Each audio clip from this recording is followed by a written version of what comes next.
بسم الله الرحمن الرحيم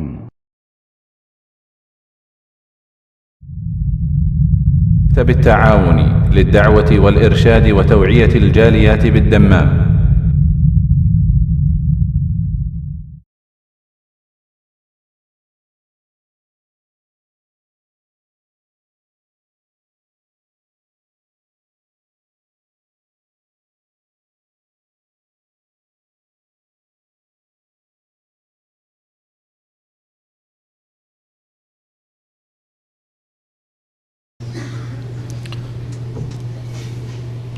بسم الله الرحمن الرحيم الحمد لله رب العالمين والصلاة والسلام على سيد المرسلين نبينا محمد وعلى آله وصحبه أجمعين أما بعد فأعوذ بالله من الشيطان الرجيم بسم الله الرحمن الرحيم ادعوا ربكم تضرعا وخفيا إنه لا يحب المعتدين।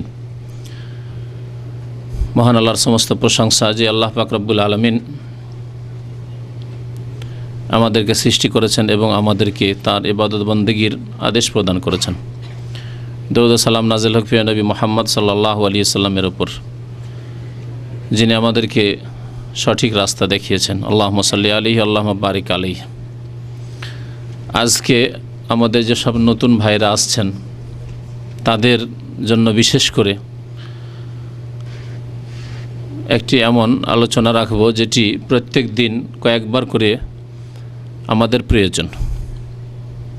প্রত্যেক দিনে কয়েকবার করে আমাদের প্রয়োজন সে আমল করার, অথচ এই আমলগুলি থেকে আমাদের অধিকাংশ ভাইয়েরা, বাংলা ভাষাভাষী ভাইয়েরা গাফিল।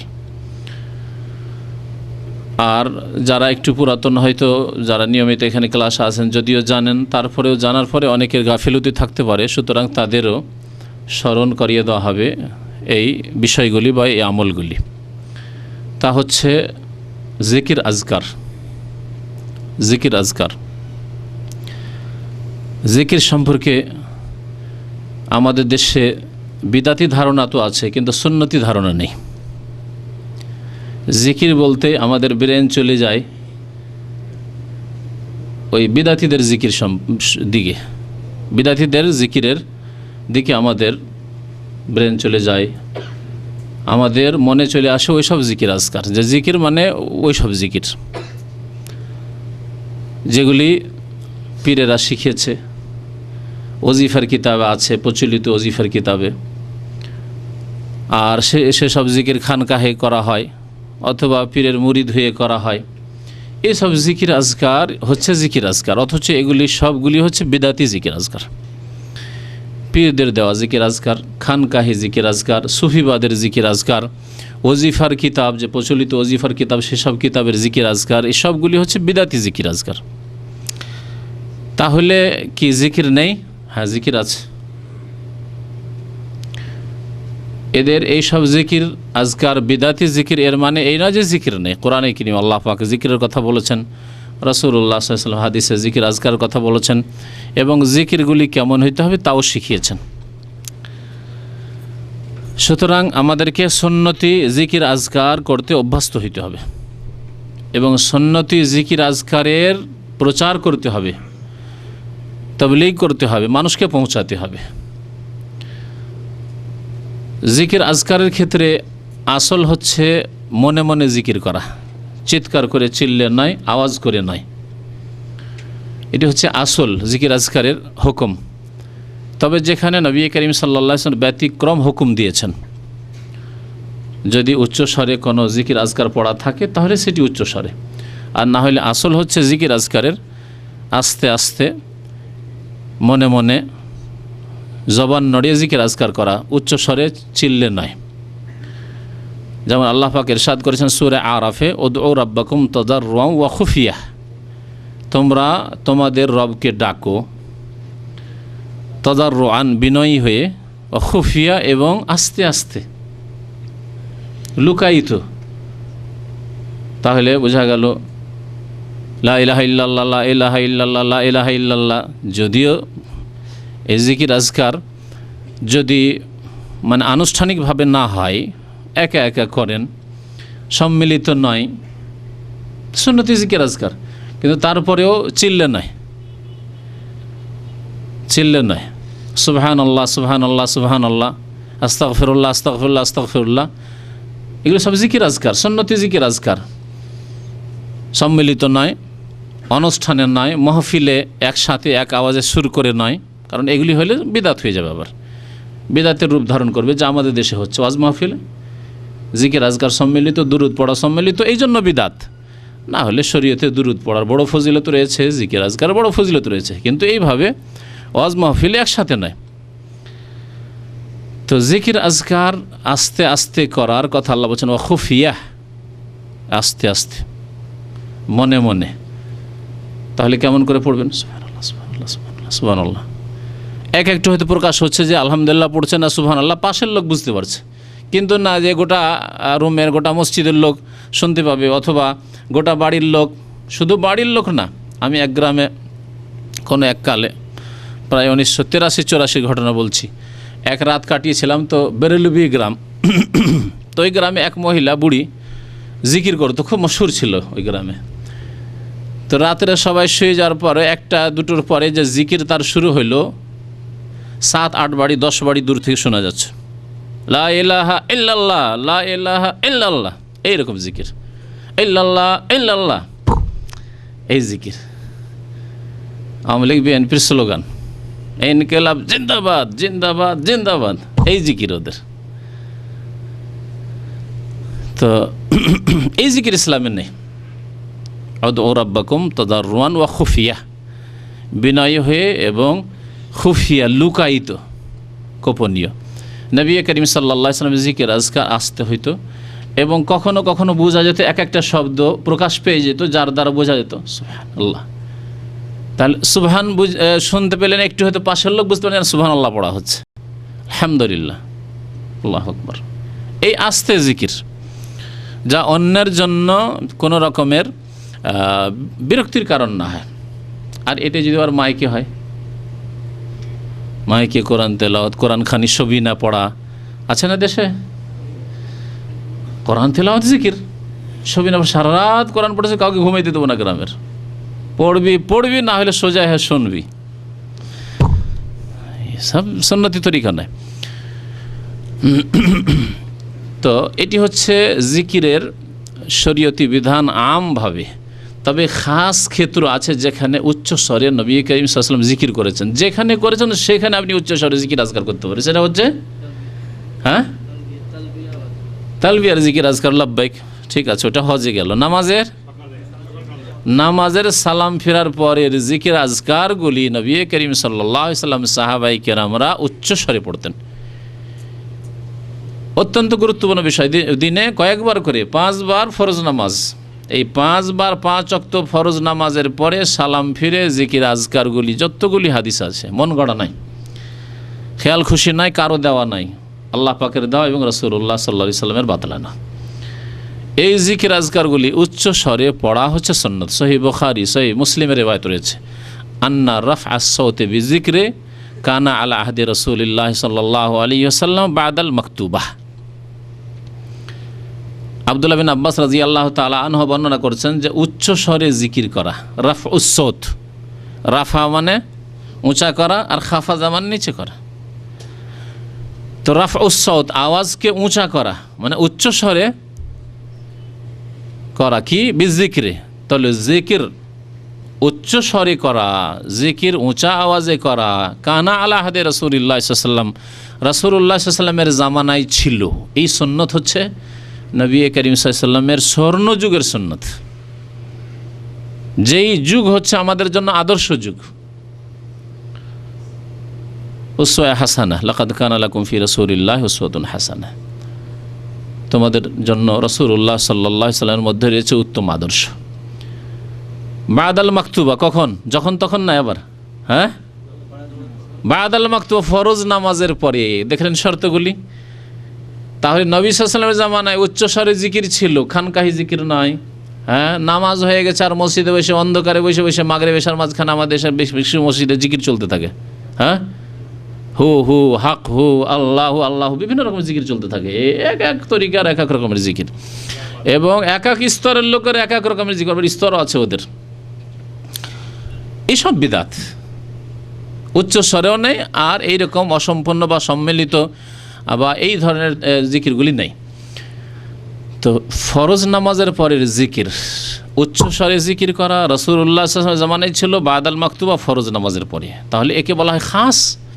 যারা ফিকার কিতাব পড়েছেন, যারা উসুলে ফিকার কিতাব পড়েছেন, তারা শরীয়তের বিধান জানেন। বেশ কিছু আম হুকুম রয়েছে আর কিছু খাস হুকুম রয়েছে। হ্যাঁ, আম হুকুম, খাস হুকুম রয়েছে। আম হুকুম হচ্ছে আপনারা ভাই বসেন, এখন খাওয়া দাওয়া দেওয়া হবে, আপনারা বসেন। ওখানে 10 জন লোক যারা খাবার বন্টন করে, তারা যদি বলে যে এই হুকুমটা আমাদের জন্য, আমরাও বসি, তাহলে খেতে পাবেন? খেতে পাবেন? বরং তাদের জন্য ওঠা জরুরি আপনাদেরকে খাওয়ানোর জন্য, ঠিক না? তাহলে বসেন বসেন বলছে, আর ওই লোকগুলো আবার উঠে যাচ্ছে ওই দিকে। তারা কি বুঝে না ভাষা? বুঝে, কিন্তু সমন্বয় করে দুটোর মধ্যে। হ্যাঁ, এই সমন্বয় লাগবে। কোরআন এবং হাদিসের মধ্যে যখন এইরকম দলিল প্রমাণ দেখবেন যে উচ্চ স্বরে জিকির কথা এই হাদিসে আসলো, আল্লাহ বলছেন খুফিয়া, তাহলে সমন্বয় করতে হবে। খুফিয়া হচ্ছে আম হুকুম, সাধারণ যে কোনো অবস্থায় আস্তে জিকির আজকার, রাস্তাতে হোক, ঘাটে হোক, চলাফেরার ক্ষেত্রে হোক, যে কোনো জায়গায় হোক, ব্যবসায়িক ক্ষেত্রে হোক। আর ফরজ নামাজের পরে উচ্চ স্বরে জিকির, মানে ওই লোকগুলি বুঝলো যে না, আমাদের জন্য হুকুম হচ্ছে যে না, আমরা খাবার নিয়ে আসি। লোকজনকে বসতে বলা হলো যে খাবার খেয়ে যান, বসেন, এখন তৈরি হন, বসেন, 4 জন করে বসে যান। তার মানে আমাদের হুকুম হয়ে গেছে এর দ্বারা যে আমরা খাবার নিয়ে আসি, আমাদের বসলে চলবে না।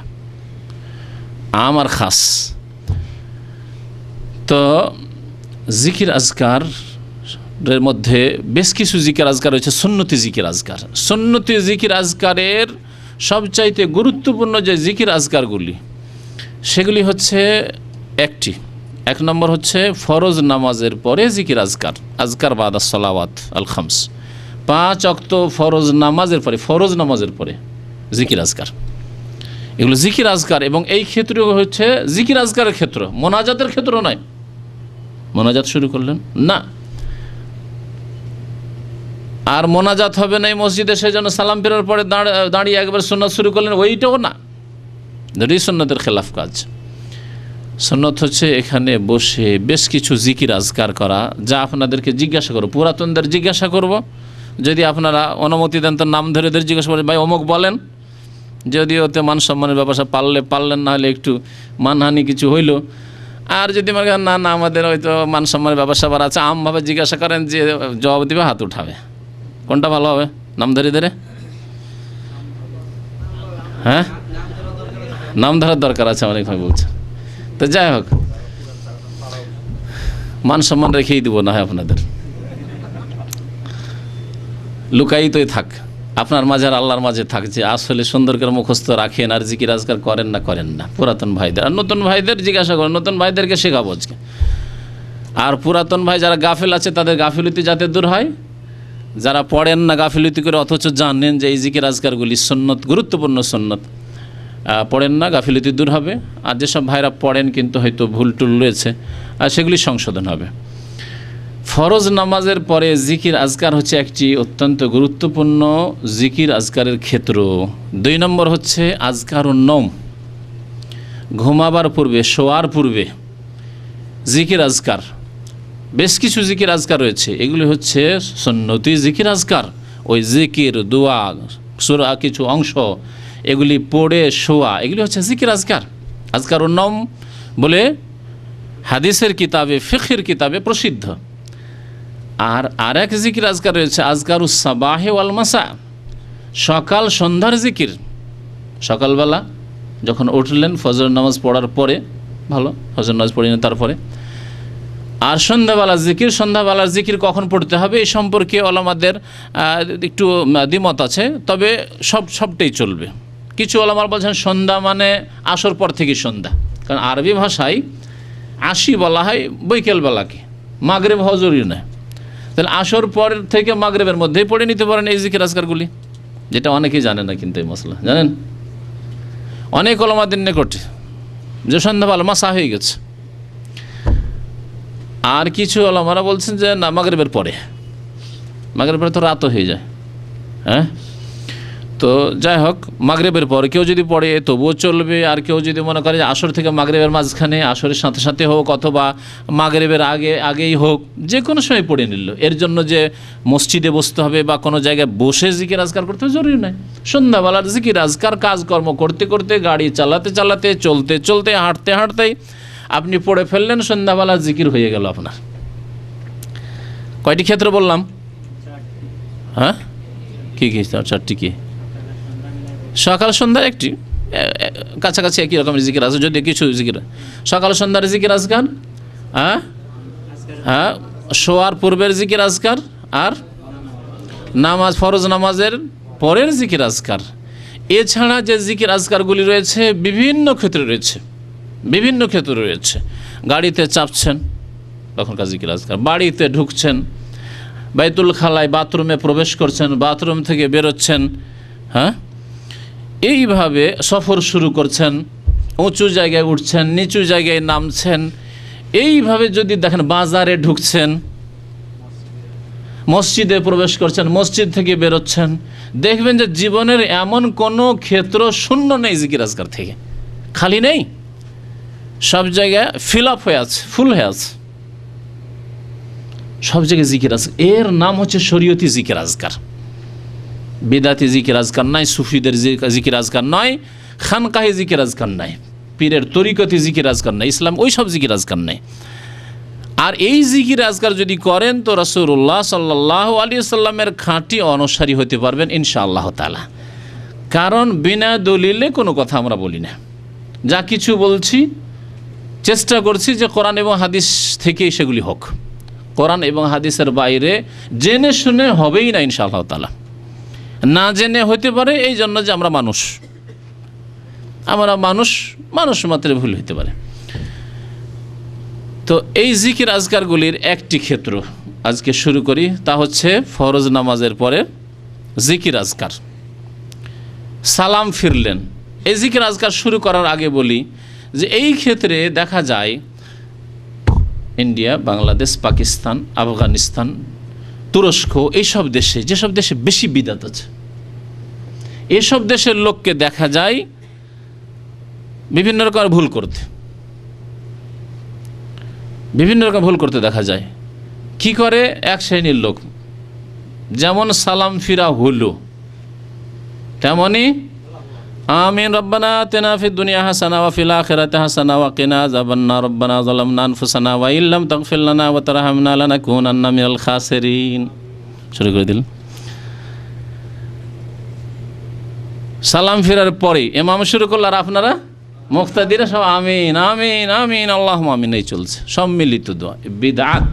শুনে রাখেন, নবী করিম সাল্লাল্লাহু আলাইহি ওয়াসাল্লাম কখনো করেননি, 1,24,000 সাহাবায়ে কেরামরা কখনো করেননি, তাবেঈনরা কখনো করেননি, ইমাম আবু হানিফা রহমতুল্লাহ আলাইহি পর্যন্ত কখনো করেননি। শুনে রাখেন, অথচ যেই দেশগুলোর নাম নিলাম সবগুলি হানাফি দাবি করে এই আমলগুলি করে, মোনাজাত করে আর দাবি করে যে আমরা হানাফি। ইমাম আবু হানিফা করেননি।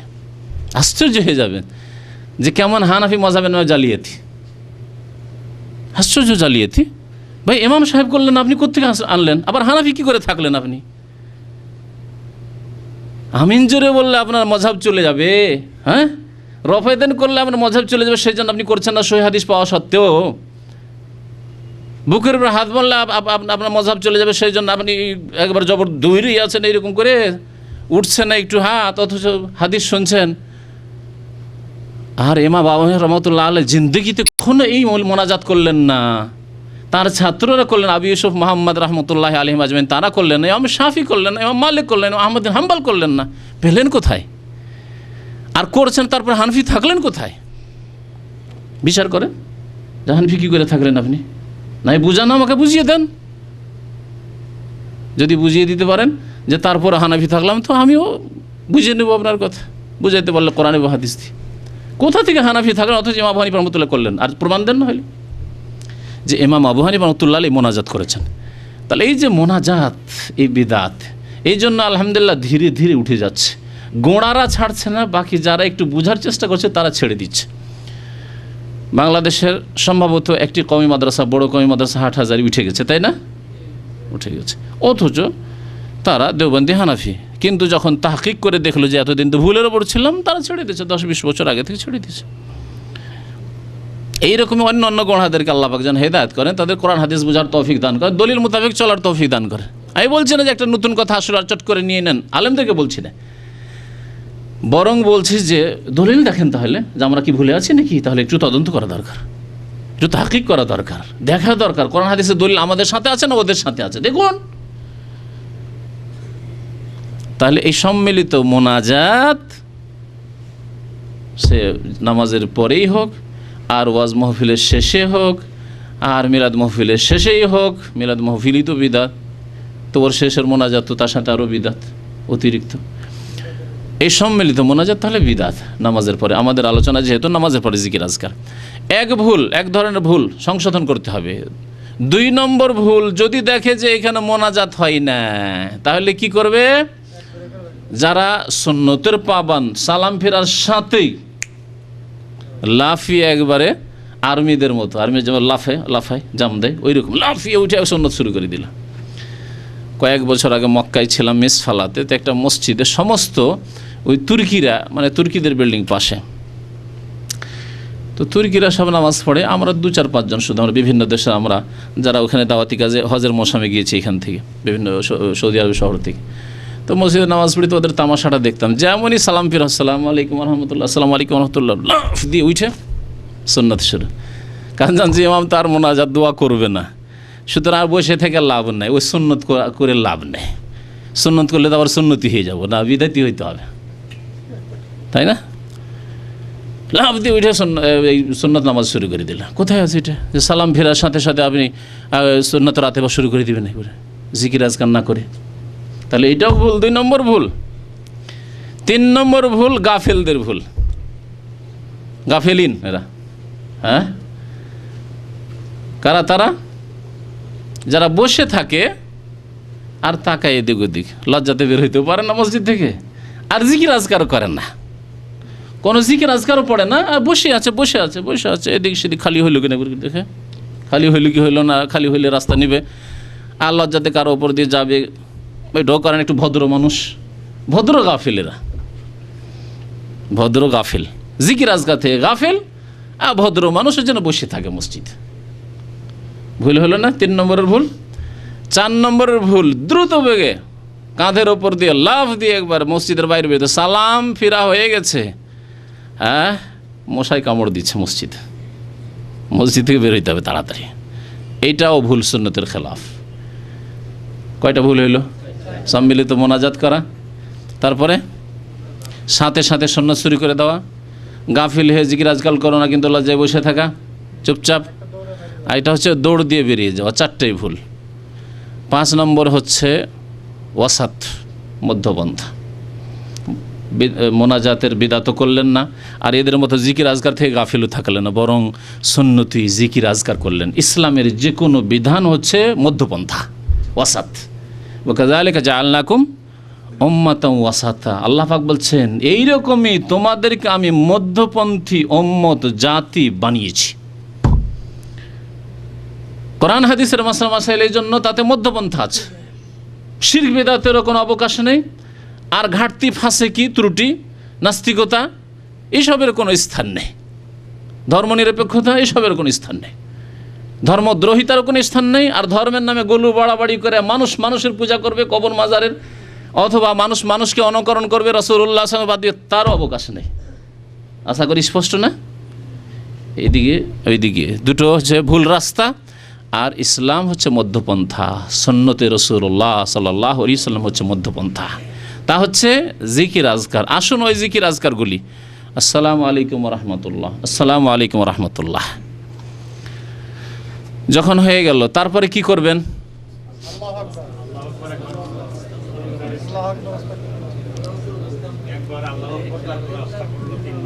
প্রথম কথা, গাফিল হবেন না, ওয়ালা তাকুম মাল গাফিলিন বা মিনাল গাফিলিন, উযকুর রাব্বাকা তাদাররুআন ওয়া খুফিয়া দুনাল জাহরি মিনাল কওলি বিল গুদুবি ওয়াল আসাল ওয়ালা তাকুম মিনাল গাফিলিন। তাহলে গাফিল হবেন না, এই গাফিলতি দূর করেন। কারণ অনেকে আছেন শুনলেন, জানেন যে জিকির আজকারগুলি করতে হয়, তারপরে বসে থেকে উঠে চলে আসলেন। ওয়ালা তাকুম মিনাল গাফিলিন, গাফিল হবেন আল্লাহর জিকির আজকার থেকে। আরও মনে রাখবেন, কোরআন এবং হাদিসে যেসব জিকির আজকারের ফজিলত আছে, বিদাতিরা ওগুলো বিদাতের উপর ফিট করে। যেমন নবী সাল্লাল্লাহু আলাইহি হাদিস আছে যে মাসালুল্লাযী ইয়াযকুরু রাব্বাহু ওয়াল্লাযী লা ইয়াযকুরু রাব্বাহু কামাসালিল হাইয়্যি ওয়াল মাইয়্যিত। যে ব্যক্তি আল্লাহর জিকির আজকার করে আর যে ব্যক্তি আল্লাহর জিকির আজকার করে না, দুইজনের উদাহরণ হচ্ছে কেমন? জীবিত এবং মৃত ব্যক্তির মতো। যে ব্যক্তি আল্লাহর জিকির আজকার করে সে যেন জীবিত, কারণ তার রূহ, তার আত্মা জীবিত আছে, সঞ্জীবিত আছে জিকির আজকার মধ্যে। জিকির আজকার দ্বারা তার মানসিক শান্তি, সুবহানাল্লাহ সুবহানাল্লাহ আলহামদুলিল্লাহ আল্লাহু আকবার লা ইলাহা ইল্লাল্লাহ লা ইলাহা ইল্লাল্লাহ ওয়াহদাহু লা শারীকা লাহু লাহুল মুলকু ওয়া লাহুল হামদু ওয়া হুয়া আলা কুল্লি শাইইন কাদির সুবহানাল্লাহি ওয়া বিহামদিহি সুবহানাল্লাহিল আযীম। জিকির আজকার করে তার অন্তর, হৃদয়, তার আত্মা আবাদ হয়ে আছে। শয়তান পালাতে দিশা পায়নি, কোথায় গেছে, ওর কাছে ভিড়তে পারে না। আর যে ব্যক্তি জিকির আজকার করে না, নামাজের পরে জিকির আজকার করে না, ঘুমাবার সময় জিকির আজকার করে না, সকাল সন্ধ্যার জিকির আজকার করে না, বাথরুমে গেলে জিকির আজকার করে না, মসজিদে গেলে জিকির পড়ে না, আজকার করে না, বিবির কাছে গেলে জিকির আজকার করে না, মানে বিবির যে দোয়া রয়েছে এগুলো জিকির আজকার, কামাসালিল মাইয়্যিত, সে কার মতো? মুর্দার মতো, মৃত। মৃতর শরীর তো পড়ে আছে, বডি পড়ে আছে, আত্মা নেই। ওই রকমই এই লোকের আত্মা মারা গেছে, আত্মা নেই। যদিও লোকটি আসলে জীবিত কিন্তু মৃতর মতো, কারণ আত্মা তার মরে গেছে আল্লাহ পাকের জিকির আজকারের খোরাক আহার না পাওয়ার কারণে। ইমাম ইবনুল কাইয়্যিম রাহমাতুল্লাহি আলাইহি খুব সুন্দর কথা বলেছেন। যারা আল্লাহর জিকির আজকারের সাথে জড়িত, সুন্নতি জিকির আজকার সবসময় মনে রাখবেন কিন্তু, কারণ আমার সুন্নতকে ছেড়ে দিয়ে বিদাত নিয়েছি, উত্তম শ্রেষ্ঠকে ছেড়ে দিয়ে নিকৃষ্ট নিয়েছি এক শ্রেণীর লোকেরা। বনি ইসরাইলদেরকে যখন আল্লাহ পাক বললেন যে এই শহরে দাখিল হও, হ্যাঁ, ওয়াকুলু হিত্তাতুন, শহরে দাখিল, উদখুলুল বাবা সুজ্জাদা, কোরআনে কারিমে আছে, তোমরা এই শহরের দরজা দিয়ে, ফাটক দিয়ে দাখিল হও কিভাবে? সিজদায় অবনত হয়ে, মানে সির ঝুঁকিয়ে রুকু করে আল্লাহর সামনে সিজদায় অবনত, আল্লাহর শুকরিয়া, আল্লাহ তোমার লাখ লাখ শুকরিয়া, তুমি এই শহরে দাখিল হওয়ার তৌফিক দিলে, এই শহরকে আমাদের হাতে নেওয়ার তৌফিক দিলে, শুকরিয়া আদায় করো। সুজ্জাদা একটি হুকুম ছিল। আর আরেকটি হুকুম ছিল ওয়াকুল হিত্তা, আর বলো আল্লাহ আমাদের গুনাহ খাতা মাফ করে দাও। হিত্তা মানে হত্যা আন্না খাতা আয়ানা, হাত্তা ইয়াহুত্তা মানে ঝরিয়ে দেওয়া, আল্লাহ আমাদের গুনাহগুলিকে ঝরিয়ে দাও, মোচন করে দাও। বদমাশ জাতি বনি ইসরাইল ইহুদিরা কি বলেছিল? প্রথম কথা তাদেরকে সেজদা করে, মানে সিরটা ঝুঁকিয়ে ঢুকতে বলা হয়েছিল, তারা পাছায় ভর দিয়ে, মাথাটাই দিয়ে করে উল্টো এইরকম করে ঢুকেছিল। আলা ইস্তেহিস, সিজদা না করে পাছা ঘষটা দিয়ে ঢুকেছিল শহরে। বদ প্রকৃতির জাতি প্রাচীন যুগ থেকে, ইহুদি জাতি, বেয়াদব জাতি আল্লাহ পাকের সামনে, আম্বিয়া কেরামের সামনে। এদের বহু নজির রয়েছে, তার একটি নজির এটি নেন। আর 2 নম্বর তাদের বলা হয়েছিল যে হেত্তা বলো, হ্যাঁ, আল্লাহ গুনাহ খাতা মাফ করে। তারা কি বলেছিল? হেন্তা। হেত্তাকে কি বানিয়ে দিয়েছিল? হেন্তা। হেন্তা মানে জানেন কেউ? গম। কি বললো? গম। হাসান্ত। হেন্তাতুন মানে গম, বুর মানে গম, হেন্তা মানে গম। গম বলে উদ্দেশ্য কিছু না, উদ্দেশ্য বদমাইশি উদ্দেশ্য। কিছু লোকের দুষ্টামি থাকে না, অর্থহীন কথাবার্তা, আজে বাজে কথা বলছে কিন্তু ভালো কথা বলবে না, ওর কথার কোনো অর্থ নাই। এমন গান বলছে, বলে এর অর্থ কি জানি না, কিন্তু ওকে যদি বলা হয় যে কোরআন পড়ো, না পড়বে না। এটি হচ্ছে ইহুদি চরিত্র, বদমাইশি চরিত্র। আজে বাজে কথা বলবে, ভালো কথা শিখবে না। তো ওই রকমই বিদাতি জিকির আজকার নিয়েছে, সুন্নতি জিকির আজকার বাদ দিয়েছে অধিকাংশ লোকেরা আমাদের সমাজের। সুন্নতি জিকির আজকার নামাজের পরে শুরু হবে আস্তাগফিরুল্লাহ দিয়ে, তাহলে দ্বিমত নেই এখানে। যদিও কিছু ওলামারা বলেছেন আল্লাহু আকবার দিয়ে, কিন্তু এই ক্ষেত্রে বড় দ্বিমত আছে। সুতরাং অত দ্বন্দ্বের মধ্যে যেয়েন না, এখান থেকে শুরু করেন। কি বলবেন? নবী করিম সাল্লাল্লাহু আলাইহি ওয়াসাল্লাম সালাম ফেরার পরে ইস্তাগফারা সালাসান, 3 বার করে কি বলতেন? আস্তাগফিরুল্লাহ আস্তাগফিরুল্লাহ আস্তাগফিরুল্লাহ। আমি আল্লাহর কাছে ক্ষমা চাইছি, আল্লাহর কাছে মার্জনা কামনা করছি, আল্লাহর কাছে মাফ চাইছি। 3 বার আস্তাগফিরুল্লাহ করলেন। নবী সাল্লাল্লাহু আলাইহি ওয়াসাল্লাম বলেছেন, কোনো বান্দা যখন 3 বার আল্লাহর কাছে দোয়া করে, তখন আল্লাহ তার দোয়া শোনে। আপনি আল্লাহর কাছে 3 বার ক্ষমা চাওয়ার মাধ্যমে জিকির আজকার করলেন। জিকির, তাহলে জিকির মানে শুধু আল্লাহ বলা নয়, জিকির মানে শুধু লা ইলাহা ইল্লাল্লাহ বলা নয়। তারপর এর আগে আপনাদেরকে বুঝিয়েছি যে জিকির একটা শব্দ দিয়ে জিকির হয় না। আমরা বাংলা ভাষায় বলি, কোনো একটা লোকের আলোচনা, ভালো আলোচনা চলছিল, তারপরে আপনি শুনলেন, শোনার পরে গিয়ে বলছেন যে তারা আপনার সম্পর্কে ভালো আলোচনা করছিল। এই আলোচনা মানে তো জিকির, আলোচনা মানে জিকির। তারা আপনার সম্পর্কে ভালো আলোচনা করছিল, এটাকে যদি আরবি ভাষা বলতে হয় কানু ইয়াজকুরুনাকা বিখাইর। ওর আরবি হইল কানা আনিস ওয়া মাহমুদ ওয়া আবদুল্লাহ ইয়াজকুরুনাকা বিখাইর। ওরা আপনার সম্পর্কে ভালো আলোচনা করছে। উর্দুতে বলে ও লোক আপকা জিক্রে খৈর কর রহে থে, বলে না জিক্রে খৈর কর রহে থে, মানে কি জিকির করছিল? জিকির করছিল আব্দুর রহমান আব্দুর রহমান আব্দুর রহমান আব্দুর রহমান, এরকম করছিল নাকি? না, বলছে আব্দুর রহমান লোকটি মাশাআল্লাহ ভালো, ইসলাম দাড়ি মাশাআল্লাহ, 5 ওয়াক্ত নামাজি, ফজর নামাজ গায়েব থাকে না, আল্লাহ জানে, আমি এমনি বললাম, কিন্তু ফজর নামাজ জানতো, ফজর নামাজ মাশাআল্লাহ পড়ে। তারপরে কারো 1 পয়সা নেই, উধার ওসব কারবারে নেই, কারো হাত ভারী নয়, যদি নেইও কারো কাছে টাকা পয়সা একেবারে ওধার আগে দিয়ে দিবে। কি হলো ওগুলো? আপকা জিক্রে খৈর কর রহে থে। তার জিকির মানে আলোচনা করা, উল্লেখ করা, স্মরণ করা, এগুলো হচ্ছে জিকিরের অর্থ। তাহলে এগুলোর জন্য একটি শব্দ দিয়ে হয় না, কি লাগে?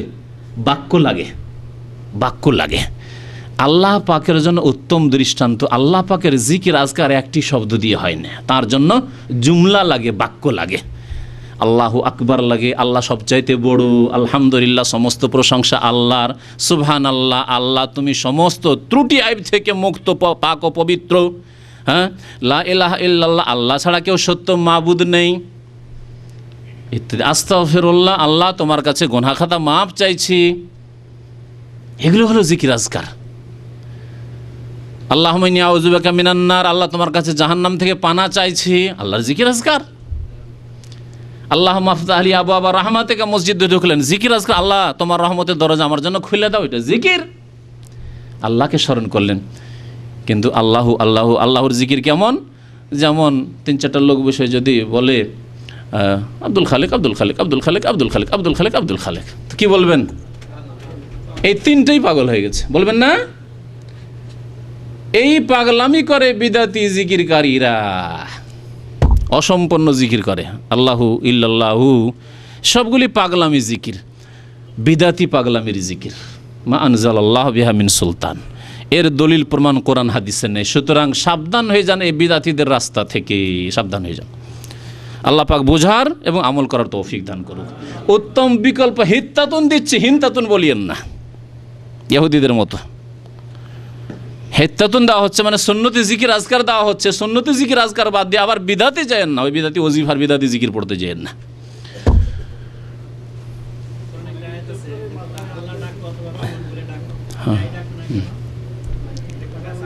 কুলিদুল্লাহ আবিদুর রহমান আইয়াম মাতাদু ফালাহুল আসমাউল হুসনা।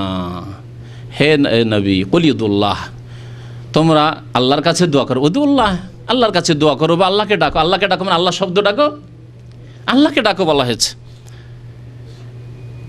আপনি যদি আপনার বাবাকে ডাকেন যে আব্বা আপনার জন্য আমি একটা ভিসা পাঠাচ্ছি, জিয়ারা ভিসা পেয়েছি, আপনি আসেন, মক্কা চলে আসেন, হজটা করে যাবেন, 10 মাস থেকে যাবেন, তো আব্বা আব্বা আব্বা করে হবে না? এতটি কথা বলতে হবে যে আব্বা আপনার জন্য অনেক চেষ্টা করে একটা ভিসা বের করেছি।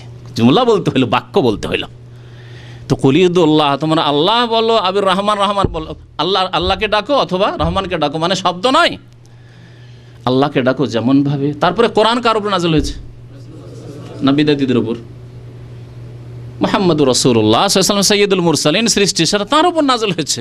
তিনি কি আল্লাহ দিয়ে ব্যাখ্যা করেছেন যে ইচ্ছা মোতাবেক কোরআনে তাফসীর করবেন?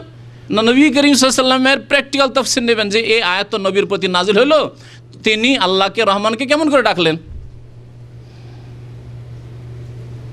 জি, ওইভাবে ডাকতে হবে যেভাবে রাসূলুল্লাহ সাল্লাল্লাহু আলাইহি সাল্লাম ডাকা শিখিয়েছেন। সুতরাং সংশয় আর বিভ্রান্তির শিকার হবেন না। আল্লাহকে ডাকো মানে আল্লাহকে যেমনভাবে নবী সাল্লাল্লাহু আলাইহি ওয়াসাল্লাম ডাকা শিখিয়েছেন সেইভাবে ডাকো, বাক্য দিয়ে ডাকো। আল্লাহুম্মা গফিরলি, এটা হলো ডাকা। ইয়া রহমান ইরহামনি, এটা হলো ডাকা। হে রহমান তুমি আমাকে রহম করো, ইয়া রাহিম ইয়া গাফফার ইগফিরলি, এটা আল্লাহকে ডাকা হইল, আল্লাহর জিকির আজকার হইল। তো আসল বিষয়ের দিকে ফিরে আসি। সালাম ফেরার পরে বলবেন 1 নম্বরে কি আস্তাগফিরুল্লাহ আস্তাগফিরুল্লাহ আস্তাগফিরুল্লাহ। 2 নম্বরে একজন যে বলবেন হাত উঠাবেন। বাংলায় বলছেন নাকি? তাবারাকতা নাই, বাংলা মোটা করে পড়া হয়, তাফখিম আছে বাংলা যারা তাজবিদ বুঝে, কিন্তু আরবিতে ওই তাফখিম নেই, তাবারাকতা সোজা করে বলবেন। হ্যাঁ, সবগুলিকে আবার বাংলার মতো করে দিবেন না। আল্লাহুম্মা আনতাস সালাম ওয়া মিনকাস সালাম তাবারাকতা ইয়া যাল জালালি ওয়াল ইকরাম। 2 নম্বর। 3 নম্বরে হ্যাঁ চল কি বললেন? আল্লাহুম্মা আইন্নি, এই যে শুদ্ধ করতে হবে। দেখেন, আমি জানি যে কত রকমের লোক আছেন আপনাদের মধ্যে। হ্যাঁ, কেউ হয়তো পড়েন কিন্তু একটু ভুল পড়েন, সংশোধন করতে হবে। কেউ মুখস্থ রাখেন কিন্তু গাফেল থাকেন, পড়েন না, না কোনোটাই হলে চলবে না। আর কেউ এমনও আছেন জানেনও না, হ্যাঁ বিদাতি কাজ করেন। সুতরাং সব স্তরের লোকদের সংশোধনের প্রয়োজন রয়েছে। আল্লাহুম্মা ইন্নি মানে আল্লাহ আমি হয়ে গেল, আর আল্লাহুম্মা আইন্নি মানে আল্লাহ তুমি আমার সাহায্য করো। আল্লাহুম্মা আইন্নি আলা যিকরিকা ওয়া শুকরিকা ওয়া হুসনে ইবাদাতিকা। 3 নম্বর। 4 নম্বর না না না নামাজের পরে আছে। জি, আল্লাহুম্মা লা মানিআ লিমা আতাইতা ওয়া লা মুতিআ লিমা মানা'তা ওয়া লা ইয়ানফা'ু যাল জাদ্দি মিনকাল জাদ্দু। জি, 4 নম্বর। তারপরে লা ইলাহা ইল্লাল্লাহু ওয়াহদাহু লা শারীকা লাহু লাহুল মুলকু ওয়া লাহুল হামদু ওয়া হুয়া আলা কুল্লি শাইইন কাদির। 5 নম্বর। 6 নম্বর লা হাওলা ওয়ালা কুওয়াতা ইল্লা বিল্লাহ, লা হাওলা ওয়ালা কুওয়াতা ইল্লা বিল্লাহ, লা ইলাহা ইল্লাল্লাহু ওয়া লা না'বুদু ইল্লা ইয়্যাহু লাহুন নি'মাতু ওয়া লাহুল ফাযলু ওয়া লাহুস সানাউল হাসান, লা ইলাহা ইল্লাল্লাহু মুখলিসিনা লাহুদ-দীন ওয়ালাউ কারিহাল কাফিরুন। 6 নম্বর। 7 নম্বর আল্লাহুম্মা লা মানিয়া হয়েছে কি? হয়ে গেছে। আচ্ছা, আয়াতুল কুরসি কত নম্বর হলো? 7 হলো? 7 হলো আয়াতুল কুরসি। হ্যাঁ, আয়াতুল কুরসি পড়বেন। আমাদের দেশে এই আয়াতুল কুরসির আমল আছে, এই আমলটা কমপক্ষে বিদাতিরা শিখেছে, এই সুন্নতি আমলটা শিখেছে, শোয়ার সময়ও শিখিয়েছে। অথচ শোয়ার সময় এছাড়া আরও বহু জিকির আজকার আছে, ওগুলো শিখায়নি, আয়াতুল কুরসিটা শিখিয়েছে। এটা হ্যাঁ, কিন্তু নামাজে যে ফুঁক দেয় এটা আবার বিদাত করে। হ্যাঁ, যখন শোয়ার সময় আয়াতুল কুরসিতে ফুঁক নেয়, ইখলাস নাস ফালাক আছে। আয়াতুল কুরসি পড়ে নামাজের পরেও ফুঁক দেয়, শোয়ার সময় ফুঁক দেয়। ফুঁক দেওয়াটা বাড়তি, তো বাড়তিটাকে ঘাটতি করে দেন, যেটা বেড়ে গেছে কেটে ফেলেন। হ্যাঁ হ্যাঁ, ফুঁক দেওয়ার জন্য শিখেছে, তাও হইতে পারে। যাই হোক, ফুঁক না দিলেই নবী সাল্লাল্লাহু আলাইহি ওয়াসাল্লামের কথার বরকত আপনি তেলাওয়াত করলে আপনার শরীরে বরকত, আপনার পরিবারে বরকত, আপনার বাড়িতে বরকত হবে। জি,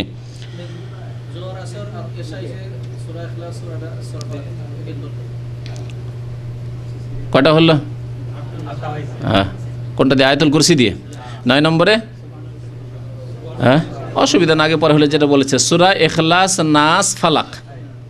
হ্যাঁ, একবার করে পড়তে হবে, শুধু মাগরিব আর এশাই 3 বার। তাহলে মাগরিব এশাই 3 বার করে, হ্যাঁ মাগরিব এশা বলছি, মাগরিব আর ফজর, আমার নিয়ত কিন্তু ফজর, এরকম হয় অনেক সময়। মাগরিব আর ফজর, মাগরিব আর ফজর হচ্ছে 3 বার করে, আর তাহলে বাকি 3 ওয়াক্ত জোহর আসর আর এশা কয়বার করে? 1 বার করে। সূরা ইখলাস কুল হুয়াল্লাহু আহাদ, সূরা ফালাক কুল আউযু বিরাব্বিল ফালাক, সূরা নাস কুল আউযু বিরাব্বিন নাস প্রায় লোকের মুখস্থ আছে, আর যদি না মুখস্থ থাকে তো মুখস্থ করা ফরজ। কারণ নামাজ 5 ওয়াক্ত পড়ার জন্য 16-17টি সূরা কমপক্ষে মুখস্থ থাকা ফরজ। 17 রাকাত ফরজ নামাজ পড়বেন আর ঘুরে ঘুরে ওই আলহামদুলিল্লাহ সূরা আর ইন্না আতাইনাকাল কাউসার আর কুল হুয়াল্লাহু আহাদ বাস না, আপনাকে মুখস্থ করতে হবে। 17টি সূরা 20টি সূরা কমপক্ষে মুখস্থ করেন। জি, তারপরে 10 নম্বরে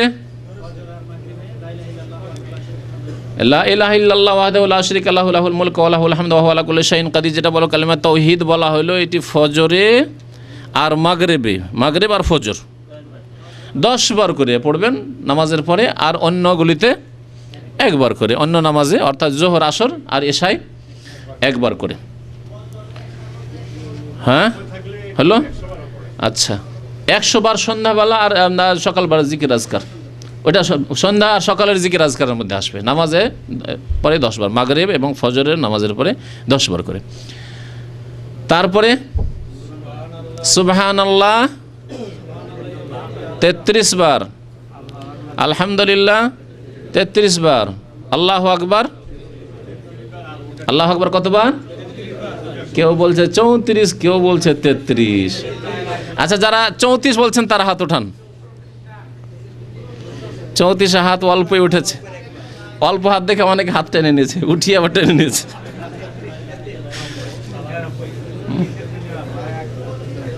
দেখেন, অল্পতে লজ্জা লাগে, তাই না? এই জন্য আমাদের দেশে বাংলা একটা কথা আছে যে মিলেমিশি করি কাজ, হারে জিতে না হিলাজ। মিলেমিশে 4-5 জন মিলে যদি ভুলও করি আর আসামি হয়েছি, অসুবিধা নেই, 4-5 জন আসামি হয়েছি, তাই না? আর একাই যদি আসামি আর সবাই তাকিয়ে তাকিয়ে দেখছে এই দুষ্টরে দেখে আসামি হয়েছে, তো লজ্জা বেশি লাগবে। তো ওই রকম ব্যাপার দেখছে, কম যখন তখন হাত নামিয়ে নিচ্ছেন। হ্যাঁ, 34 বার আল্লাহু আকবার আছে, কিন্তু নামাজের পরে নয়। ভালো করে শুনে রাখেন, এরপর ভুল করবেন না। তা আছে শোয়ার সময়। শোয়ার সময় এই তসবিহ আছে সুবহানাল্লাহ 33, আলহামদুলিল্লাহ 33 আর আল্লাহু আকবার 34, ঘুমাবার সময়। আর ফরজ নামাজের পরে 33 বার সুবহানাল্লাহ, 33 বার আলহামদুলিল্লাহ আর 33 বার আল্লাহু আকবার। কত হইল? 99। নবী সাল্লাল্লাহু আলাইহি ওয়াসাল্লাম ওয়া তামামুল মিআতে, 100 পুরা করেন কি দিয়ে? কালিমা তাওহীদ, লা ইলাহা ইল্লাল্লাহু ওয়াহদাহু লা শারীকা লাহু লাহুল মুলকু ওয়া লাহুল হামদু ওয়া হুয়া আলা কুল্লি শাইইন কাদির। এই দিয়ে। আর কিছু আছে? হ্যাঁ, আর কি আছে? কি বললে? ফরজ নামাজের পরে জিকির আজকার বলছি। ফরজ নামাজের পরে জিকির আজকার, আজকার বাদা সালাওয়াত। এর মধ্যে 2-3টা মুশকিল আছে, বাকি সবগুলি সহজ। কিন্তু সহজগুলির ওপরও আমল করেন না। এখনো সহজগুলি তরতিবের মধ্যে নিয়ে আসেন, যেগুলি প্রত্যেকের মুখস্থ আছে। আস্তাগফিরুল্লাহ, আস্তাগফিরুল্লাহ, আস্তাগফিরুল্লাহ সকলের মুখস্থ আছে, তাই না? তারপরে আল্লাহুম্মা আনতাস সালাম, এটাও কোনো মুশকিল নাই। পাশে যারা নামাজ পড়ে তাদের একবার শুনলে মুখস্থ, এখনই মুখস্থ হইতে পারে। আল্লাহুম্মা আনতাস সালাম ওয়া মিনকাস সালাম তাবারাকতা ইয়া যাল জালালি ওয়াল ইকরাম, তাহলে এটাও সহজ। তারপর কালিমা তাওহীদ, লা ইলাহা ইল্লাল্লাহু ওয়াহদাহু লা শারীকা লাহু লাহুল মুলকু ওয়া লাহুল হামদু ওয়া হুয়া আলা কুল্লি শাইইন কাদির, সবার মুখস্থ আছে। কারণ আমাদের দেশে 5 কালমা মুখস্থ না করলে মক্তব থেকে বের হইতে দিবে না। হ্যাঁ, আর হয়তো বিয়েও দিবে না। বিয়েতে 5 কালমা জিজ্ঞেস করে, জামাই দেখতে এসে 5 কালমা আছে কি না, মেয়ে দেখতে আসে, পাত্রী দেখতে আসে, আসার 5 কালমা জিজ্ঞেস করে। আবার কোনো কোনো এলাকায় 6 কালমাও আছে। 5 কালমার 6 কালমা নিয়ে পড়ে আছে, কিন্তু আসল মুখস্থ নেই। 5 কালমা 6 কালমা এরকম জরুরি নয়, কিন্তু তার মধ্যে যেটি চৌথা কালমা বলা হয় প্রচলিত দেশে, ওইটি হচ্ছে কালিমা তাওহীদ, লা ইলাহা ইল্লাল্লাহু ওয়াহদাহু লা শারীকা লাহু লাহুল মুলকু ওয়া লাহুল হামদু ওয়া হুয়া আলা কুল্লি শাইইন কাদির। তাহলে 3টা খুবই সহজ। আর বাকি আয়াতুল কুরসি খুবই সহজ, কারণ আয়াতুল কুরসি আমাদের দেশের মানুষের জন্য সূরা ফাতিহার চাইতে সহজ অনেকের। আয়াতুল কুরসি মুখস্থ আছে।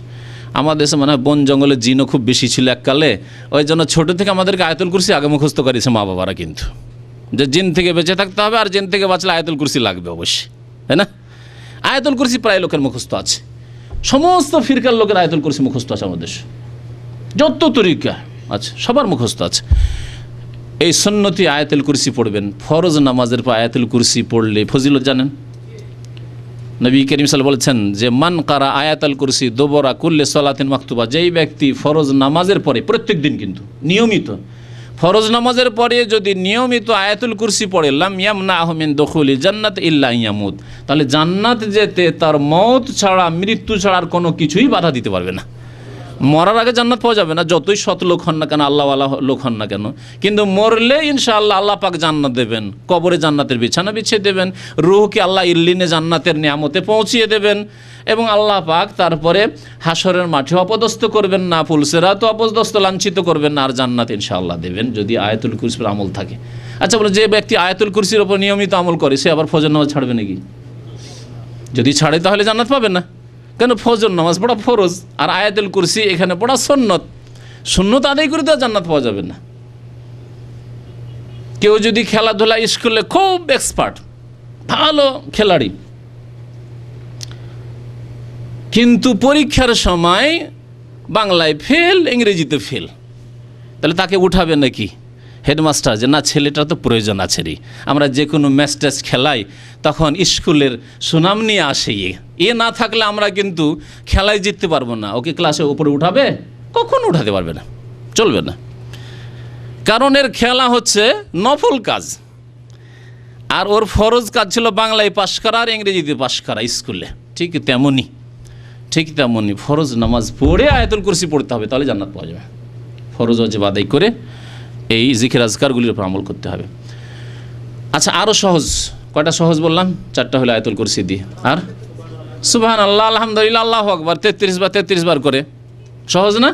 কার এমন আছে যে মুখস্থ নেই? সবার জানা আছে 33 আর লা ইলাহা ইল্লাল্লাহু ওয়াহদাহু লা শারীকা লাহু লাহুল মুলকু ওয়া লাহুল হামদু ওয়া হুয়া আলা কুল্লি শাইইন কাদির।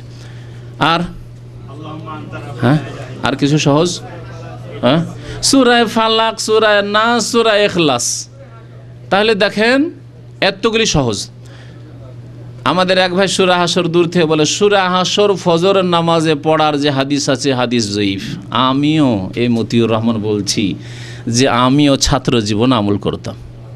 ছাত্র জীবন আমার মদিনা আসার পরে না, তার আগেই বন্ধ হয়ে গেছে, কিন্তু আমার ছোটোকালকার যৌবনকালকার মনে হয় 20-22 বছর বয়স পর্যন্ত আমি এই সূরা হাসরের উপর আমল করেছি, যখন জানতাম না যে হাদিস জয়ীফ, দুর্বল, সাব্যস্ত নয়।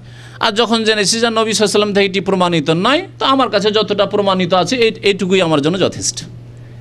আমার জন্য সহিগুলি যথেষ্ট। খামাখায় জালিয়াতে গিয়ে আল্লাহর কাছে কেন ফাঁসবো? হ্যাঁ, যদি আল্লাহ পাকে ধরে নেন যে তুমি এই বিবিধা কেন করে এসছো যেটা প্রমাণিত না আমার নবী থেকে, তখন কি করবেন? সুতরাং যেটি দুর্বল, যেটি জয়ীফ, যা সাব্যস্ত নয় রাসূলুল্লাহ সাল্লাল্লাহু আলাইহি ওয়াসাল্লাম থেকে, তা পড়বেন না, যা সাব্যস্ত তাই পড়বেন। এইরকম আমরা বহু জিনিস ছেড়েছি। সম্মিলিত মোনাজাত জানতাম না, দীর্ঘদিন করেছি। বরং প্রথম যারা এই দাওয়াত নিয়ে আসলো আর আমাকে নিয়ে এসে ম্যাগাজিন দিল, দু একটা কিতাব দিল, আমি আশ্চর্য হলাম, এরা কী রে? হ্যাঁ, মোনাজাত উঠিয়ে দিবে, কেমন কথা হইল? কারণ ঝাল খেয়ে বেশি অভ্যাস, অল্প ঝাল হইলে মাথা খারাপ। কি করেছে? কি রান্না করেছে? একবারে পানি করে থুয়ে দিয়েছে, খাওয়া যায় না কি এগুলো? এ তো গরু তো খাবে না, ঠিক না? বলে না, বেশি ঝাল খাওয়া অভ্যাস, বেশি লবণ খাওয়া অভ্যাস, আর নর্মাল সুন্দর পাক শাক করেছে তারপরও পছন্দ হয় না, এ তো আমাদের গরুতেও খাবে না বলছেন। ওই রকমই বিদাতীদের অবস্থা। সুন্নত মোতাবেক আমল করতে বললে তাদের মাথা খারাপ হয়ে যায়, কারণ বিদাত করে করে লবণ ঝাল বিদাতের খেয়ে খেয়ে এমন হয়ে গেছে যে প্রকৃতির নেচার বিকৃত হয়ে গেছে। তো জিকির আজকার সম্পর্কে আশা করি এই যে জানলেন, এর উপর আমল করার চেষ্টা করবেন। আল্লাহ যেন আমাদেরকে তৌফিক দান করেন। নামাজের পরে তাড়াহুড়া না করে, যেসব ভাইদের একবারে ফরজ জরুরি ডিউটি নাই যে মালিকের পক্ষ থেকে এক্ষুনি আসতে হবে, তারপর আমাদের জিন্দিগি এই কর্মক্ষেত্রে এইখানে সীমিত নয়। এইখানে যদি মনে করেন যে সাথে সাথে আমাকে গিয়ে অফিস খুলতে হচ্ছে, সেটা ব্যাপার আলাদা, 2 বছর 4 বছরের ব্যাপার স্যাপার। হ্যাঁ, তারপরে আপনার যে ডিউটির সময় মাগরিবের নামাজ, হয়তো এশার নামাজ, ফজর নামাজ, ওইটা আপনার যে সগল ঘুমাইতে হবে, বসে বসে জিকির আজকার করবো, তাড়াতাড়ি গিয়ে ঘুমাবো, চোখ বন্ধ করে এলে না, চোখ বন্ধ করে গিয়ে তাড়াতাড়ি ঘুমিয়ে যাবে, যে ঘুমটা চলে আসবে, এরকম চিন্তা করলে হবে। জোহরের সময় ডিউটি নাই, কিন্তু জোহরের সময় চিন্তা করছে আমি যদি আগাতে বসে বসে জিকির আজকার করি সালাম ফেরার পরে, তাহলে আমার ভাত পাকাইতে একটু লেট হয়ে যাবে, তো ঘুমাইতে পাবো না। দুনিয়ার চিন্তা, পেটের চিন্তা, নিজের খাওয়ার চিন্তা, আর কমপ্লেন শুধু মাগরিব এশাই। কফিল বলছে তালসুরা ইফতামাল, এটাতে শেকায়তের কমপ্লেনের শেষ নাই। আপনার বিরুদ্ধে যে আল্লাহ পাকের কমপ্লেন হবে কাল কিয়ামতে, জোহরে কি করেছিলে তুমি, ফজরে কি করেছিলে তুমি, কি জবাব দেবেন তখন আপনি? এমনকি আসরেও কি করেছিলেন ডিউটির সময়, যে কফিল বলছে এখন খোলো তাড়াতাড়ি, আরামসে জিকির আজকার করে আসেন। তাহলে বাকি থাকে শুধু মাগরিব এশা, তাও অল্প লোকের জন্য যারা হয়তো দোকানপাটে চাকরি করেন, আর হয়তো তাড়াতাড়ি খুলতে বলা হচ্ছে কারণ অনেক কাস্টমার তার ছুটে যাচ্ছে, আর আপনি যার কাছে বেতন নিচ্ছেন তার ডিউটি করার ফরজ, আর এই জিকির আজকারগুলি করা সুন্নত। দুটোকে তুলনা করলে আপনাকে ফরজকে প্রাধান্য দিতে হবে, ওটা করেন। এই ক্ষেত্রে আপনার আল্লাহ এতটুকু কবুল করে নেবেন যে দোকান খুলে দিয়ে আপনি বসে গেছেন, কাস্টমারও বিদায় করছেন, দিচ্ছেন আর জিকির আজকারগুলি পড়ছেন আপনি, সুবহানাল্লাহ পড়ে আপনি তসবিহ পড়া হয়ে গেল, আয়াতুল কুরসি পড়া হয়ে গেল, সূরা ইখলাস, নাস, ফালাক পড়া হয়ে গেল। অসুবিধা আছে? কোনো অসুবিধা নেই। সকালবেলা আর সন্ধ্যাবেলা 100 বার করে কালেমা তাওহীদ পড়া, ঠিক আছে না? এর বড়ই ফজিলত আছে। এর উপরে আমল করার জন্য আপনাকে বাস্তব বলছি, আমি একদিন ঘড়ি দেখছি আর কতক্ষণ লাগে দেখলাম 10 থেকে 12 মিনিট, আর খুব বেশি হলে 15 মিনিট। 15 মিনিটের বেশি লাগবে না। আপনি যদি আমার মতো একটু দ্রুত নাও পড়তে পারেন, 20 মিনিটের বেশি তো লাগবেই না, বরং আপনাকে 15 মিনিটের বেশি লাগবে না। এই 15 মিনিট যদি বসে বসে সময় দিতে পারেন তো ভালো কথা। লা ইলাহা ইল্লাল্লাহু ওয়াহদাহু লা শারীকা লাহু লাহুল মুলকু ওয়া লাহুল হামদু ওয়া হুয়া আলা কুল্লি শাইইন কাদির না যদি দিতে পারেন, আমি আমার ঘনিষ্ঠ যারা কাছাকাছি তাদের অনেককে বলেছি যে আমাকে এর জন্য আলাদা সময় দিতে হয় না। এই সিগন্যাল থেকে ওই সিগন্যাল পর্যন্ত হেঁটে আমার দুনিয়ার এক্সারসাইজও হয়ে গেল, চর্বি কমানো, কোলেস্ট্রল কমানো, আর প্রেশার কমানো, আর সুগার কমানো, ওইটাও হয়ে গেল। আর এই এক ইশারা এক সিগন্যাল থেকে আরেক সিগন্যাল হাঁটাহাঁটি করতে করতে আমার লা ইলাহা ইল্লাল্লাহু ওয়াহদাহু লা শারীকা লাহু লাহুল মুলকু ওয়া লাহুল হামদু ওয়া হুয়া আলা কুল্লি শাইইন কাদির 100 বার পড়াও হয়ে গেল। বাস্তব কথা বলছি, আমল করেন। শুধু জজবা লাগবে, অনুপ্রেরণা লাগবে, আমি এর আমল করব, এর পাবন্দি করব। সকালে পড়ব, আমি সন্ধ্যায় পড়ব, হয়ে যাবে ইনশাআল্লাহ। যখন দেখছেন আপনি যদি কাস্টমারের সামনে থাকে, কাস্টমার এখন নেই, দোকান ফিরে আছে, তখনই পড়ে নিলাম। কিন্তু নিয়ত লাগবে। এই জন্য নিয়তের আল্লাহ প্রশংসা করেছেন, সৎ নিয়তের। ওয়ালাকিন ইয়ানজুরু ইলা কুলুবিকুম ওয়া আমালিকুম, আল্লাহ তোমাদের অন্তর দেখতে চান, আর অন্তরে ভালো আছে সেই জন্য আমল ভালো হচ্ছে এটা দেখতে চান আল্লাহ পাক। তোমাদের সুরত দেখতে চান না, তোমাদের রূপ চেহারা দেখতে চান না। তো আল্লাহ পাক যেন আমাদেরকে আমল করার তৌফিক দান করেন, সুন্নতি জিকির আজকার করার যেন আল্লাহ পাক তৌফিক দান করেন, বিদাতি জিকির আজকারে যারা লিপ্ত আছে আল্লাহ পাক তাদেরকে যেন হিদায়াত দান করেন। আমাদের দেশে যে চটি কিতাবগুলি, হ্যাঁ, সেই কিতাবগুলির নাম বলেন তো। ওজিফার, হ্যাঁ, পঞ্জগানা ওজিফা এরকম আছে না? ওজিফার নামে বিভিন্ন কিতাব আছে।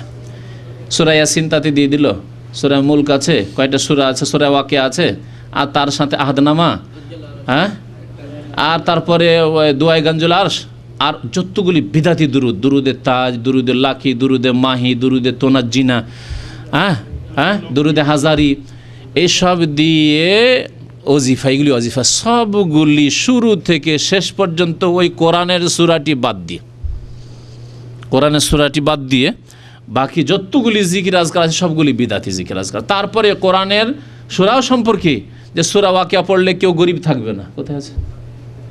তাহলে এইগুলি আমল তো বেশিরভাগ পাকিস্তানে, ইন্ডিয়াতে, বাংলাদেশে। তো ওই দেশে আবার গরিব কেন? ওই দেশের মুসলমান আরও বেশি গরিব কেন? তাহলে বিদাতি কথা যে সূরা ওয়াকিয়া পড়লে অভাব থাকবে না, সূরা মরিয়মের ওপর আমল করলে পারে ফলমূল এত হবে, তাহলে আম সব ঝরে সাফ হয়ে গেল কেন? হ্যাঁ হ্যাঁ। তো এই সব বিদাত না করে আর ওই সব বিদাতি বই না পড়ে কোরআন হাদিস সম্মত জিকির আজকারগুলি পড়বেন। আমার কাছে 2 পৃষ্ঠাতে বাংলায় লেখা আছে, অর্থ দেওয়া আছে, আরবিতে লেখা আছে, বাংলায় অর্থ দেওয়া আছে, আর উচ্চারণে দেওয়া আছে। এই সালামের পরে শুধু জিকির আজকার, ফরজ নামাজের সালাম ফেরার পরে যে জিকির আজকারগুলি, যেসব ভাইদের মুখস্থ নেই, এগুলি ফটোকপি করে আগামী সপ্তাহে দেওয়া হবে ইনশাআল্লাহ, আপনারা নিয়ে নেবেন এখান থেকে। হিসনুল মুসলিমের রোগ হচ্ছে যে তাদের উচ্চারণ নেই, আর বাংলা ভাষাভাষী অধিকাংশ আরবি পড়তে পারে না, ঠিক কিনা বলেন? আরবি জ্ঞান নেই, সুতরাং উচ্চারণ লাগবে। হ্যাঁ, এটি বিদাত। এই ক্ষেত্রে 2 রকম বিদাত আছে। একটা হচ্ছে মাথায় হাত দেয় এক শ্রেণীর লোকেরা, আর পরে ইয়া কাউইও ইয়া কাউইও ইয়া কাউইও, মানে আল্লাহ নিয়া নবীর নামের একটি নাম কাউই যদি পড়ে তাহলে কি হবে? দৃষ্টিশক্তি বাড়বে, এই ধরনের ধারণা আছে। এটি ভুল, এটি একটি বিদাত। আর এক ধরনের লোক আছে, একটা খাস দোয়া পড়ে, ওই হাদিসটাও জয়ীফ, সহি নয় ওটা। ওই দোয়াটা পড়ে মাথায় হাত দেয়, সহি নয়। হ্যাঁ, বরং এক মুসলিম নতুন মুসলমান হয়েছে, ইন্ডিয়ার নতুন মুসলমান হয়েছে। তো একদিন রসিকতা করে বলছিল যে সালাম ফেরার পরে বিদাতিরা যে মাথায় হাত দিয়ে বসে, এর কারণ হচ্ছে এই, রহস্য হচ্ছে এই যে বিদাত দিয়ে নামাজ পড়লো, নামাই তো পড়েছে শুরুতে, ইক্তাদাই তো বিহাজাল ইমাম পড়েছে, যাই নামাজের দোয়া পড়েছে বিদাতি দোয়া, 3 বিদাত দিয়ে শুরু করেছে। আর ইমাম হইলে আনা ইমাম হলে মান হাজার আমাল্লামে হাজার, 4 বিদাত। আর ফরজ নামাজের পরে আবার মোনাজাত, এতগুলি বিদাত দিয়ে নামাজ পড়েছে। কবুল তার বিদাত দিয়ে ঘিরে দিল, তো নামাজ তার কবুল হবে না। হাদিস আছে যদি বিদাতি তরিকাতে কোনো আমল করে তো সেই আমল কি হবে? ফাওয়ারাদ্দুন, মান আমেলা আমালান লাইসা আলাইহি আমরুনা ফাওয়ারাদ্দুন, মরদুদ হয়ে গেল, কবুল হইল না। আর কবুল না হলে মানুষের কি হয়? আক্ষেপ হয়। তো বেচারা আক্ষেপ হচ্ছে,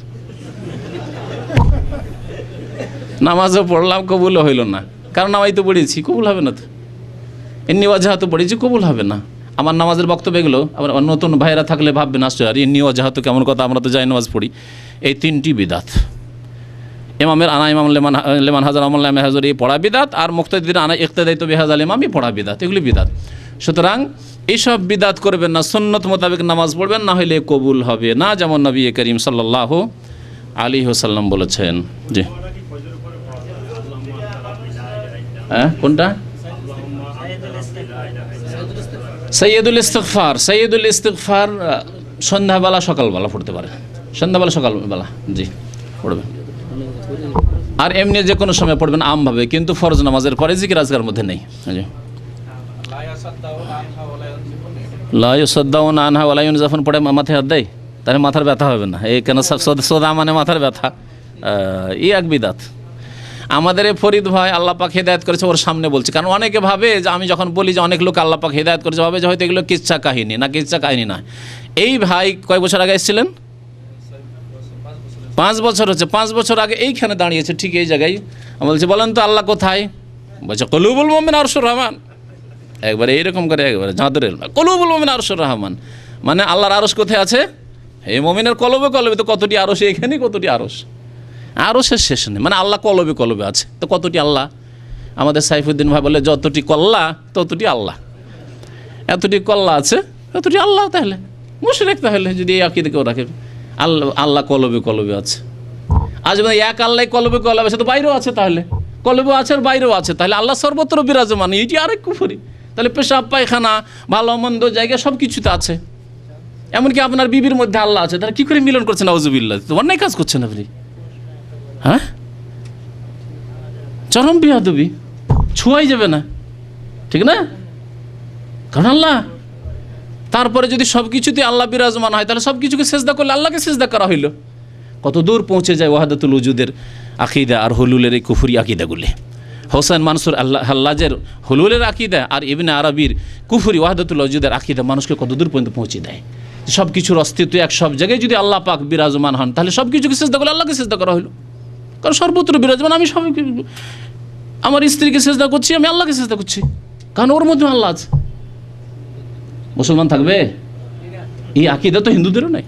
আরে হিন্দুরা ওই 33 কোটির মধ্যে সীমিত রেখেছে, 33 কোটি দেবতা, কিন্তু এই ওয়াহাদাতুল ওজুদের আকিদা তো সব কিছুকে সেজদা করা শামিল, গাছপালা নদী নালা সব কিছু শামিল, পোকা মাকড় সব কিছুকে শামিল। কুফরি আকিদা মুসলিম উম্মতে ঢুকিয়েছে হোসেন মানসুর হাল্লাজ, যাকে সুলতানুল আউলিয়া বলে আমাদের দেশের বিদাতি মৌলবীরা, আর ইবনে আরবি, যার কিতাব আমাদের দেশের বাংলায় তর্জমা হয়েছে। কোরআন হাদিসের তফসিরে তর্জমা করার তৌফিক হয়নি আজকে থেকে 50 বছর আগে, কিন্তু 100 বছর 150 বছর আগে এইসব কিতাবের তর্জমা করে রেখেছে শির কুফুরি প্রচার করার জন্য, সুফিবাদের এই কুফুরি ওয়াহাদাতুল উজুদ আর হুলুলের প্রচার করার জন্য। আশ্চর্য হয়ে যাবেন আপনি।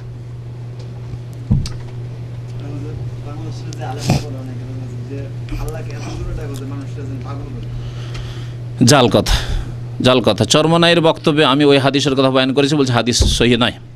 হ্যাঁ, আকসিরু যিকরা আল্লাহ হাত্তা ইউকাল মজনুন, বেশি বেশি আল্লাহর জিকির আজকার করো যাতে পাগল বলে। কোন পাগল? সামিয়ার উপরে লাফ দিয়ে চলে যেতে হবে। হ্যাঁ, তো এইসব সহিহ নয়। আল্লাহ পাক আস্তে জিকির আজকার করার কথা বলেছে।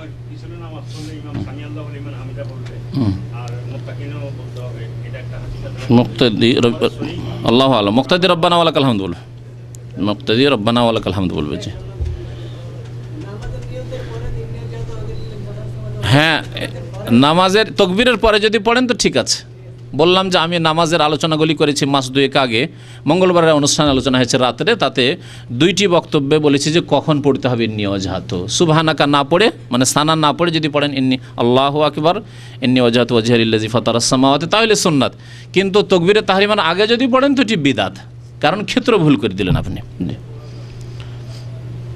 তাহলে এটি জায় নামাজের দোয়া না, এটি হচ্ছে নামাজ শুরু করার দোয়া, মানে সানার বিকল্প। সানা সুবহানাকাটা পড়েন, সুবহানাকা না পড়ে এটি পড়েন, অসুবিধা নেই।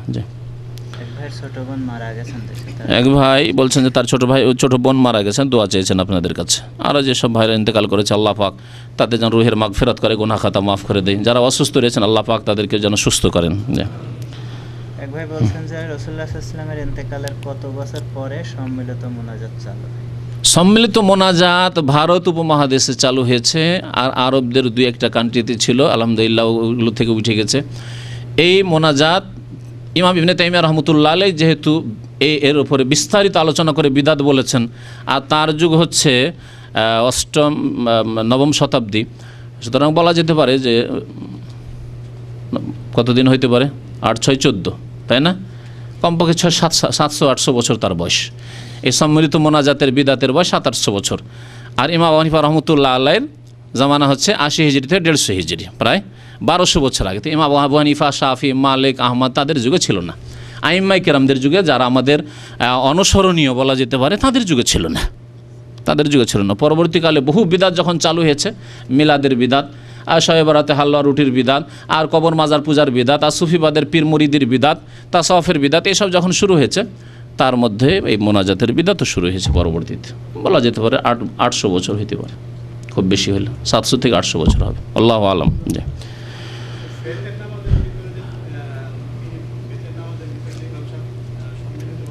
হ্যাঁ, যেখানে নবী সাল্লাল্লাহু আলাইহি ওয়াসাল্লাম করেছেন ওখানে করবেন, বোঝা গেছে? বেতরের নামাজের মধ্যে সম্মিলিত মোনাজাত মানে হাত উঠিয়ে দোয়া করেছেন, আপনি করবেন। সাহাবায়ে কেরামরা করেছেন, আব্দুল্লাহ বিন ওমর করেছেন, হাত উঠিয়ে এই কুনুত পড়তে পারেন, বিনা হাত উঠাও আবার হাদিস আছে, দুই রকমই পড়া যেতে পারে, সুতরাং দুটোই জেনে রাখা দরকার। তারপরে নবী সাল্লাল্লাহু আলাইহি ওয়াসাল্লাম যখন ইস্তিসকার পানি চাওয়ার দোয়া করেছেন তখন হাত উঠিয়েছেন, সুতরাং পানি চাওয়ার ইস্তিসকার নামাজ পড়তে গেলে, অথবা খতিব যখন ইস্তিসকার দোয়া আল্লাহুম্মা আসকিনা আল্লাহুম্মা আসকিনা আল্লাহুম্মা আসকিল ইবাদ ওয়াল বিলাদ এরকম দোয়া করবে যখন, তখন আপনি হাত উঠাতে পারেন যদি অর্থ বুঝেন তাহলে। অথবা কোনো ইমামকে যদি দেখেন এখানে হাত উঠাচ্ছে, ওই সময়খানে আল্লাহুম্মা আসকিনা বলার সময়, অন্য সময় কিন্তু হাত উঠায় না, ভালো করে খেয়াল রাখবেন এখানে। তো এই ক্ষেত্রগুলিতে হাত উঠানো যেতে পারে। যেখানে এক কথায় নবী সাল্লাল্লাহু আলাইহি ওয়াসাল্লাম উঠিয়েছেন সেখানে উঠাবেন, বাকি জিকির আজকার কোনো দোয়ার জন্য সম্মিলিত হাত উঠান নেই। হ্যাঁ, একা একা উঠান, একা আপনি দোয়া করবেন, যে কোনো সময় আপনার দোয়ার প্রয়োজন আপনি হাত উঠিয়ে দোয়া করেন, কোনো অসুবিধা নেই। ইল্লাল্লাহ মানে কি? মাগার আল্লাহ কি অর্থ হইল? কিন্তু আল্লাহ, আল্লাহর সাথে ঠাট্টা করা হইল, বিদাতি জিকির। বললাম তো যে বিদাতি জিকির এগুলি, ইল্লাল্লাহর জিকির বেদাতি জিকির, আল্লাহর জিকির বেদাতি জিকির, হুহুর জিকির বেদাতি জিকির। লা ইলাহা ইল্লাল্লাহ সুন্নতি জিকির যদি সম্মিলিত না হয়, শুরু করে সম্মিলিত সবাই মিলে পড়ে লা ইলাহা ইল্লাল্লাহ লা ইলাহা ইল্লাল্লাহ বা চিৎকার করে না হয়, এগুলি শর্ত সাপেক্ষ। লা ইলাহা ইল্লাল্লাহ সুবহানাল্লাহ আলহামদুলিল্লাহ এগুলি জিকির সুন্নতি জিকির। জি, একটা প্রশ্ন আসছে যে যেগুলি বিদাতের কথা উল্লেখ করলেন, কোন ব্যক্তি যদি এরকম বিদাতি হয় তার পিছনে নামাজ পালন করে, কোনো ব্যক্তি যদি এরকম বিদাতি হয় তার পিছনে নামাজ পড়া যাবে কিনা? সে বিদাতি, এবং এই বিদাতগুলি শিরক কুফরি পর্যন্ত পৌঁছায় না, মানে আল্লাহ ছাড়া অন্যকে সেজদা করা, অন্যের কাছে দোয়া করা, এতদূর পর্যন্ত পৌঁছায় না।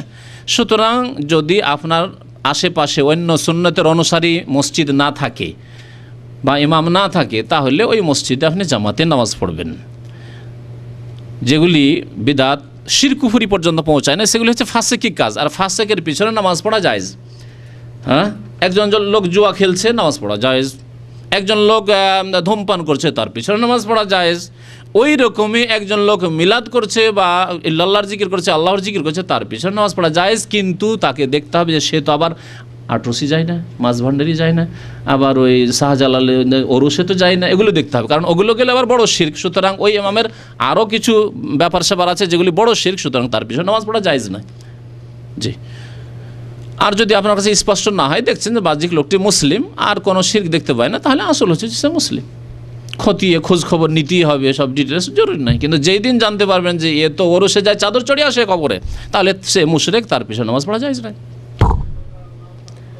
এক কথায় বড় শিরক কুফরি কার মধ্যে থাকলে তার পিছনে নামাজ জায়েজ নয়। আর যদি ছোট শিরক অথবা বিদাত থাকে, তাহলে বিদাতি ফাসেক, যেমন অন্যান্য পাপিষ্টরা ফাসেক। মদখোর যদি বাড়িতে মদ খেয়েছে, জানে যে লোকটি মদ খায়, কিন্তু সুস্থ হয়ে নামাজ পড়তে এসছে, এই দেশে আছে এরকম। আমাদের দেশে এমনি লোকেরা নামাজ পড়ে না, তার মদখোর নামাজ পড়বে কেনা? আমাদের দেশের অবস্থাটা অন্যরকম, নামাজের গুরুত্ব নেই। সুতরাং মদখোর নামাজে আমাদের দেশে পাওয়াই যাবে না। ভালো মানুষ নামাজ পড়ে না, তো মদখোর কি নামাজ পড়বে? আর এই দেশে মাশাআল্লাহ মুসলিম হয়ে মরতে যায়, জানে যে নামাজ না পড়লে মুসলিম থাকবে না, সেটা মদ খেয়ে ফাসেক হইলেও নামাজ পড়তে আসে, অনেকে আছে এরকম, তার পিছনে নামাজ পড়া যাবে। মদখোর হইলেও তার পিছনে নামাজ পড়া, জুয়া খেললেও তার পিছনে নামাজ পড়া যাবে। তবে ভালো মানুষ থাকতে কালোর পিছনে নামাজ পড়বেন না। অর্থাৎ যদি ভালো মানুষকে আগাইতে পারেন যে ভালো দিয়ে নামাজ পড়াবো, আর আপনার ক্ষমতা আছে, তাহলে মদখোরের পিছনে নামাজ পড়বেন না, তাহলে সিগারেট খাওয়া লোকের পিছনে নামাজ পড়বেন না। কিন্তু না, ইমাম নিযুক্ত হয়ে আছে, আপনার তাকে সরাবার উপায় নেই, অথবা মালিক নামাজ পড়াচ্ছে, আপনি তার কর্মচারী, আপনাকে পিছনে নামাজ পড়তে হবে, জায়েজ, অসুবিধা নাই, ফাসেকের পিছনে নামাজ পড়া জায়েজ রয়েছে। সাল্লাল্লাহু আলা নবিয়িনা মুহাম্মদ ওয়া আলা আলিহি ওয়া সাহবিহি আজমাইন।